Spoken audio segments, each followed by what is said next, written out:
الحمد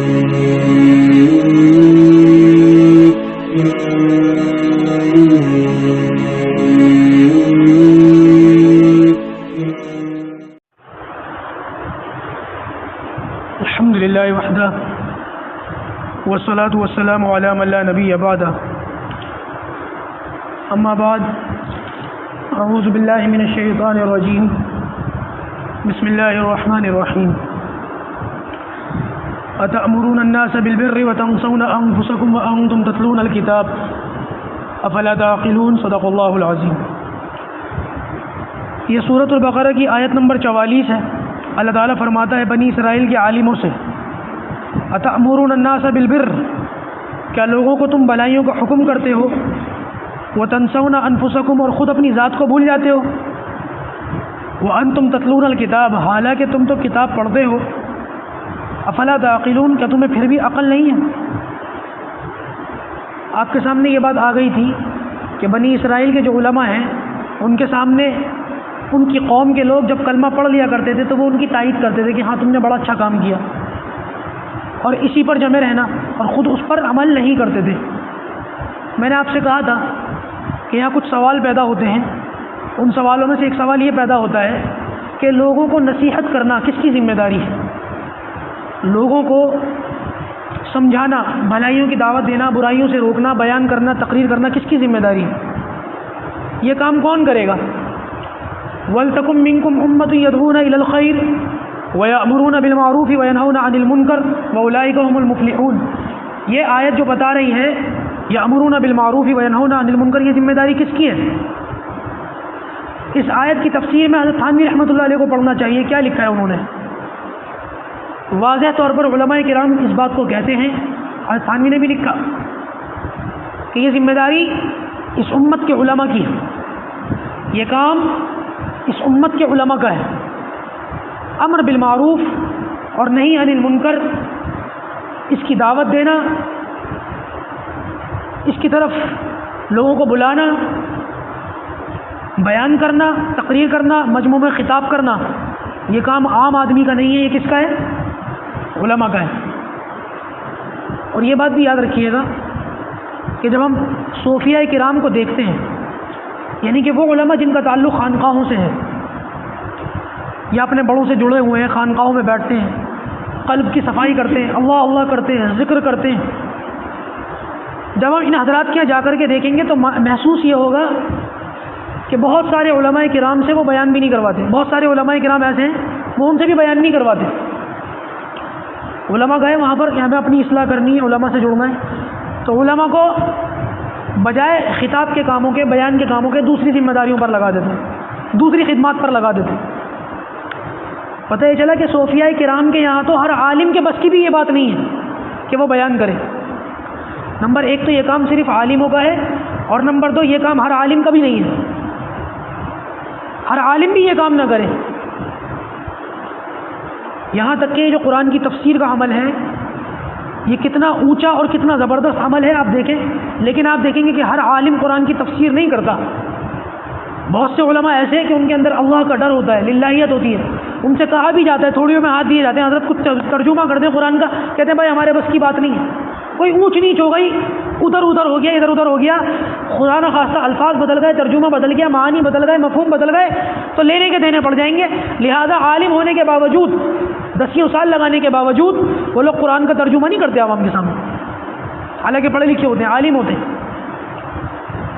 اب ایک پڑھنے میں اس بات کو رکھیے اور دوسرے پڑھنے میں اس بات کو رکھیے کہ آج جو کچھ ہم کرتے ہیں، علماء کے لیے تو یہ پابندیاں ہوں کہ عالم بننے کے باوجود بھی ہر عالم کو اس بات کی اجازت نہ ہو کہ وہ بیان کرے۔ صوفیہ کرام کے اندر پابندیاں لگا دی جائیں، علماء کرام تفسیر کرنے سے بچیں، اور عام آدمی چوراہوں پر، چائے کی دکانوں پر کھڑے ہو کر جو مرضی بولتا پھرے۔ بہت زیادہ ڈرنے کا مقام ہے۔ علماء تو ڈرتے ہیں اور ہم دھڑلے سے جو منہ میں آتے بولتے ہیں۔ اور اب تو اللہ حفاظت فرمائے، بولنے کی بھی ضرورت نہیں ہے، موبائلوں کے اوپر میسیجز چل گئے، جس نے رمضان کی مبارک سب سے پہلے دی جنت واجب ہو گئی اس پر، لو جی جنت کی چابیاں اس کے گھر میں لٹکی ہوئی ہیں۔ یہ میسیج چلتے نہیں چلتے ہمارے یہاں، اور پتہ نہیں کیا کیا خرافات، ایسی ایسی باتیں، اللہ حفاظت فرمائے، سن کر رونگٹے کھڑے ہو جاتے ہیں۔ عام آدمیوں کو ان باتوں سے بچنا چاہیے، یہ کام عام آدمیوں کا نہیں ہے۔ جب آپ مطالعہ کریں گے فتاوی کی کتابوں کا تو اس کے اندر علماء کرام نے وضاحت سے یہ باتیں لکھی کہ عام آدمی کو بیان کرنے سے بچنا چاہیے، یہ عام آدمی کے بس کی بات نہیں ہے، یہ ہر انسان کے بس کا روگ نہیں ہے کہ جو آیا اس نے جو مرضی بولا اور چلے گیا۔ بات دراصل یہ ہے، ہمارے یہاں پر ایک محنت ہوتی ہے دعوت و تبلیغ کی، 4 مہینے کی۔ یہ حضرت مولانا الیاس رحمۃ اللہ علیہ اس کام کو شروع کرنے والے تھے، ان کے سینے کی آگ تھی کہ لوگ جو ہے دیندار بن جائیں اور اپنی روزمرہ کی زندگیوں میں سے، گناہ گاری کی زندگیوں میں سے نکل کر کچھ اللہ اللہ کرنے لگ جائیں، کچھ نماز روزہ کرنے لگ جائیں۔ تو لہٰذا دعوت و تبلیغ کی جب انہوں نے بنیاد رکھی اور ایک کام عوام کے سامنے آیا تو ظاہر سی بات ہے کہ اب عوام کے لیے ضرورت اس بات کی کچھ ترغیبی بات کی جائے، کچھ لوگوں کو بتایا جائے، کچھ لوگوں کو سمجھایا جائے۔ تو یہ اصول بنا دیا گیا کہ دعوت و تبلیغ کے اندر جو 6 نمبر ہیں خاص، ان 6 نمبروں کے تعلق سے کچھ باتیں رٹی رٹائی لوگوں کو بتا دی جائیں اور لوگوں کو یہ سمجھا دیا جائے کہ آپ کو ان 6 نمبروں کے دائرے میں رہ کر کے بات کرنی ہے، لوگوں کو ان 6 نمبروں کے دائرے میں رہ کر کے سمجھانا ہے، اسی 6 نمبر کے دائرے میں رہ کر دعوت دینی ہے، اس سے آگے آپ کو نہیں نکلنا، ورنہ وہ ہو جائے گا جو علماء کرام نے کتابوں کے اندر لکھا ہے۔ اللہ کے رسول صلی اللہ علیہ وسلم نے فرمایا جب کام نااہل کے ہاتھ میں دے دیا جائے فانتظر الساعہ، قیامت کا انتظار کرو۔ آپ دیکھیے مولانا عبدالرحیم لاشپوری صاحب نے کیا لکھا ہے فتاوی رحیمیہ کے اندر، آپ دیکھیے حسن الفتاوی میں کیا لکھا ہوا ہے، بہت ساری کتابیں، کفایت المفتی ہے، محمودیہ ہے، ان کتابوں کو اٹھا کر کے دیکھیں کہ عام آدمی کا بیان کرنا جائز نہیں ہے۔ یہ تو ہمارے اکابر نے سہولت کے طور پر کہا تھا کہ 6 نمبر کے دائرے میں رہ کر کے کچھ بات کر لیا کرو۔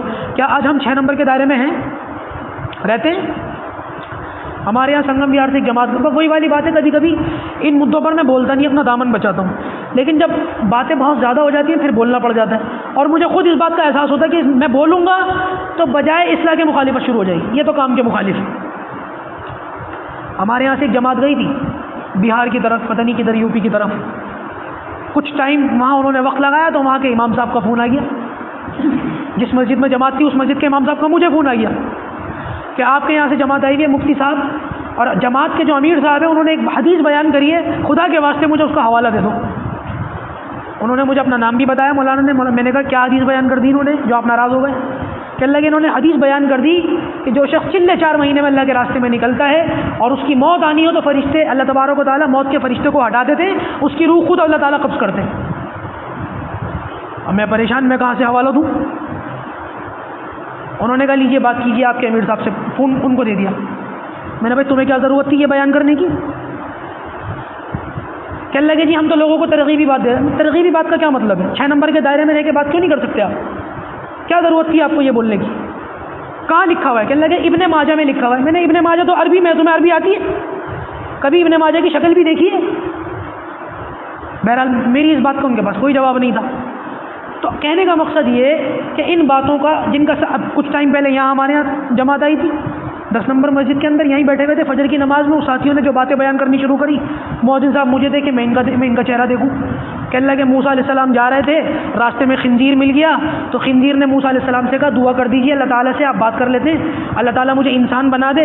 تو اللہ تبارک و تعالیٰ کے پاس جا کے انہوں نے کہا یا اللہ ایک خنزیر تیری مخلوق ہے اس کو انسان بنا دے، تو اللہ تعالیٰ نے کہا کہ انسان بنا دوں گا، ایمان نہیں دوں گا۔ تو خنزیر کہتا ہے کہ مجھے جو ہے خنزیر ہی رہنے دیجیے، میں کافر نہیں رہنا۔ کیا ضرورت ہے یہ باتیں بولنے کی؟ کہاں سے لاتے ہو یہ باتیں؟ میں نے تو آج تک پڑھی نہیں، اللہ جانتا ہے نہ میں نے کبھی۔ ابھی ہمارے یہاں علماء جامع مسجد کے جو ہمارے امام صاحب ہیں ان کے پاس میں گیا، میں نے کہا آپ کے یہاں سے جماعت آئی ہے یہ بول رہے ہیں، آپ ذرا سمجھائیے۔ کہنے لگے میں نے بھی آج تک یہ واقعہ نہیں پڑھا۔ تو بھائی یہ جو ہمارے اکابر نے اصول بنائے ہیں، ان اصولوں کے دائرے میں رہ کر کے کام کیجیے، نہیں کر سکتے تو مت کیجیے، فائدے کے بجائے نقصان کریں گے آپ۔ اور مجھے معلوم ہے کہ میری ان باتوں پر ریئیکشن کیا آئے گا، میں انجام پہلے سے سوچ کر بیٹھا ہوں کہ جو باتیں میں بول رہا ہوں ان باتوں کے جواب میں لوگوں کی جانب سے کیا کارروائیاں آئیں گی، میں اچھی طریقے سے سمجھتا ہوں۔ مجھے 7-8 سال ہو گئے یہ کام کرتے ہوئے، مجھے معلوم ہے کہ لوگ کیا کریں گے۔ بعض ساتھی ایسے ہوتے ہیں کہ وہ دعوت و تبلیغ میں لگے، ان کو وقت ہو جاتا ہے، پرانے ہو جاتے ہیں، بولتے بولتے عادت پڑ جاتی ہے، کچھ واقعے ان کو یاد ہو جاتے ہیں، قصص الانبیاء جیسی کچھ کتابیں پڑھ لیتے ہیں، ان کو شوق آ جاتا ہے کہ وہ تفسیر کر سکتے ہیں۔